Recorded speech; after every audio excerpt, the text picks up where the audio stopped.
നമ്മുടെ അരുൺ പൂപ്പറമ്പ ഇവിടെ ഉണ്ടല്ലോ. അരുണ് ബാംഗ്ലൂർ, നിങ്ങൾക്കറിയുന്നത് അരുൺ പൂപ്പറമ്പ ബാംഗ്ലൂർ റിപ്പോർട്ടറാണ്.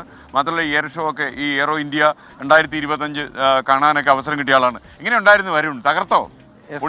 കഴിഞ്ഞ 2 ദിവസം ഇവിടുത്തെ ഡിസ്പ്ലേ കണ്ടിരുന്നു, അതായത് നമ്മുടെ എയർ ഡിസ്പ്ലേ. അതായത് ഈ മേളയുടെ പ്രധാനപ്പെട്ട ആകർഷണം ഉച്ചയ്ക്ക് 12 മണി മുതൽ 2 മണി വരെയുള്ള ഡിസ്പ്ലേ ആണ്. അത് ഇന്ത്യയുടെ തന്നെ വിമാനങ്ങളായ യുദ്ധവിമാനങ്ങൾ, പോർവിമാനങ്ങളുണ്ട്, ഇന്ത്യക്ക് പുറത്തുള്ള വിദേശത്തു നിന്നുള്ള വിവിധ രാജ്യങ്ങളിൽ നിന്നുള്ള, പ്രത്യേകിച്ച് നേരത്തെ പ്രജിൻ സൂചിപ്പിച്ച പോലെ റഷ്യയുടെ അമേരിക്കേൻ്റെ ഒക്കെ ഇപ്പോൾ ഏറ്റവും ഈ 5ാം തലമുറയിലെ ഏറ്റവും നൂതന സംവിധാനങ്ങളുള്ള പോർവിമാനങ്ങളൊക്കെ അതിൻ്റെ ഡിസ്പ്ലേ നമ്മൾ കണ്ടിരുന്നു. അത് ശരിക്കും അവിസ്മരണീയം, അല്ലെങ്കിൽ വിസ്മയിപ്പിക്കുന്ന അത്ര മനോഹരമായി. നമ്മളെ സംബന്ധിച്ച് അതിൻ്റെ സാങ്കേതിക വശങ്ങൾ കൂടുതൽ അറിയെങ്കിൽ പോലും നമ്മൾ സാധാരണ ജനങ്ങളെ സംബന്ധിച്ച് അത് ഒരിക്കലെങ്കിലും ജീവിതത്തിൽ കാണേണ്ട ഒരു അനുഭവം തന്നെയാണ്. ഇന്ത്യയുടെ നോക്കുകയാണെങ്കിൽ സൂര്യകിരൻ്റെ എയറോബാറ്റിക് സ്റ്റണ്ട്, അതായത് വിണ്ണിൽ നിന്ന്, അതായത് ആകാശത്ത് നിന്നുകൊണ്ട് തന്നെ ക്രോസിംഗ് നടത്തുക, പല വർണ്ണങ്ങളിൽ ഇത് പറന്നു പോകുന്നതൊക്കെ കാണാൻ പ്രത്യേകം ഒരു മനോഹരമായ, അല്ലെങ്കിൽ വലിയൊരു അനുഭവം തന്നെയാണ് അത്.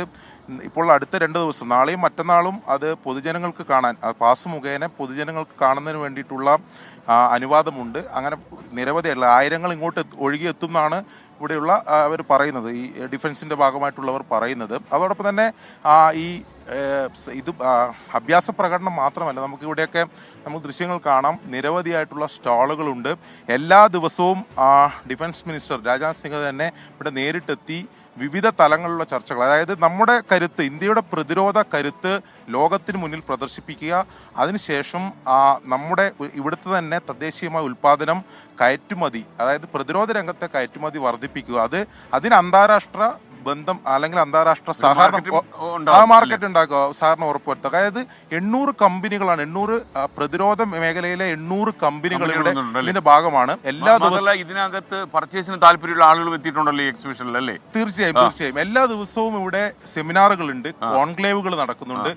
ഇത് സാർ പറഞ്ഞ പോലെ തന്നെ ഈ മാർക്കറ്റിംഗ് പ്രധാനമന്ത്രിക്ക് വരാൻ പറ്റുമെന്ന് തോന്നുന്നില്ല. പ്രധാനമന്ത്രി വിദേശ ടൂറിലാണ്.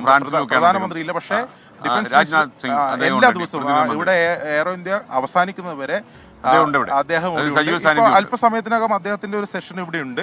അദ്ദേഹത്തിന്റെ ചർച്ചകൾ ഇവിടെ ആരംഭിക്കും. കോൺക്ലേവുകൾ, സെമിനാറുകളൊക്കെ ഉണ്ട്, വിവിധ സ്റ്റാളുകളുണ്ട്. അങ്ങനെ ഏക്കർ കണക്കിന് വരുന്ന ഈ എയർ സ്റ്റേഷനിൽ നല്ല ഭക്ഷണം കിട്ടുന്നുണ്ടോ? നല്ല ഭക്ഷണം കിട്ടും ഇവിടെ. എല്ലാവരും ഇത്തിരി തടിച്ചിട്ടുണ്ട്, എനിക്കൊന്ന് ഇതിന്റെ കവറേജ് തുടങ്ങിയ ശേഷമാണെന്ന് തോന്നുന്നു, അത്യാവശ്യം കൂടുതൽ, അല്ലേ? പ്രജിന് യഥാർത്ഥത്തിൽ ചില പെൺകുട്ടികൾ പറയുന്നു, എന്നെ ഒന്ന് ക്ലോസ് ചെയ്ത്, ഇത് കാണുമ്പോൾ മമ്മൂട്ടിയെ പോലെ ഉണ്ടെന്ന് പറഞ്ഞു. രാവിലെ മമ്മൂട്ടി കിട്ടി പണിഞ്ഞോളണം ആളുകൾ. മമ്മൂക്കൊക്കെ ഇത് അറിയാമെങ്കിലുണ്ടല്ലോ, മിക്കവാറും എടുത്ത് വെച്ച് അടിച്ചു തരും അദ്ദേഹം കേട്ടോ. ഓക്കെ, അപ്പം പ്രജിന്റെ കൂളിംഗ് ഗ്ലാസ് ഒക്കെ ഗംഭീരമായി. ചില പെൺകുട്ടികളൊക്കെ ആരാധനയോട് നമ്മുടെ കമന്റ് ബോക്സിൽ വിവരങ്ങൾ കുറിക്കുന്നു.